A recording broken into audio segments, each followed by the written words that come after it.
तर सुशांत दादा आणि वहिनी, तुम्हाला अरोमाचं नवीन आउटलेट ओपन केल्याबद्दल कामोठ्यामध्ये खूप खूप शुभेच्छा. बरं, मला एक गोष्ट तुमच्याकडून जाणून घ्यायची आहे की बाकी इतर जे फ्रँचायझी ऑप्शन्स आहेत त्याच्यामधून सुद्धा तुम्ही अरोमा चहाला का निवडलं? कारण की आपण इझी आणि कन्व्हिनियंट ऑप्शन होता आमच्यासाठी. बिकॉज आमचा काहीच बॅकग्राऊंड नाही आहे बिझनेसचा, तर त्या लोकांनी दिलेला सपोर्ट आणि सर्व खूप इझी होतं मॅनेज करण्यासाठी.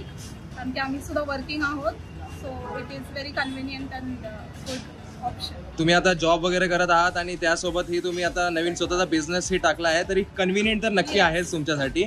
बरं, मग तुमचा एक्सपिरियन्स कसा आहे कंपनीचा, म्हणजे सपोर्ट आणि सेटअप प्रोसेस जो झाला तुमचा? येस, कंपनीचा सपोर्ट खूप छान आहे. म्हणून आम्ही, कारण की जसं मी पहिल्यांदा बोलले, आम्हाला झिरो एक्सपिरियन्स आहे या सगळ्या गोष्टींचा. सो पूर्ण सपोर्ट त्यांनी केलेला आहे, स्टार्टिंग पासून ते एंड पर्यंत, ओपनिंग पर्यंत. मला तुमचे थॉट सांगा की स्टाफ सपोर्ट आणि प्रिपरेशन वगैरे सोबत कसं होता?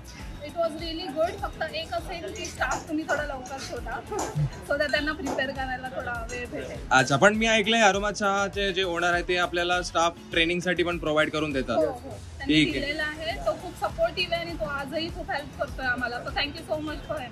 अच्छा, म्हणजे तुमचं मग ओव्हरऑल एक्सपिरियन्स कसं सांगाल मला मॅनेजमेंट बद्दल, ऑनगोईंग सपोर्ट, आणि तुम्ही रेट किती कराल 5 पैकी? 5 पैकी 5च रेट करेन मी. ऍक्च्युली मला जास्त करायचे जर असते तर, बट येस 5 करेन. Amazing amazing. आणि म्हणजे तुम्ही किती कॉन्फिडंट आहात की म्हणजे हा बिझनेस जो तुम्ही नवीन ओपन केला आहात तो प्रॉफिटेबलच राहील तुमच्यासाठी? आजच आम्ही श्री गणेशा केला या बिझनेसचा. अरे वा, खूप छान. खूप देवाच्या कृपेने ऑब्व्हियसली खूप छान ग्रोथ करू आम्ही याच्यावरती. खूप कॉन्फिडंट आहोत, कारण की मेनू आमचा खूप छान आहे आणि सर्वांना खूप आवडतं. अरे वा, मग आता अरोमा चहा प्यायण्यासाठी लोकांनी कुठे यायचंय? काम मोठे. अरे वा, thank you so much. Thank you so much.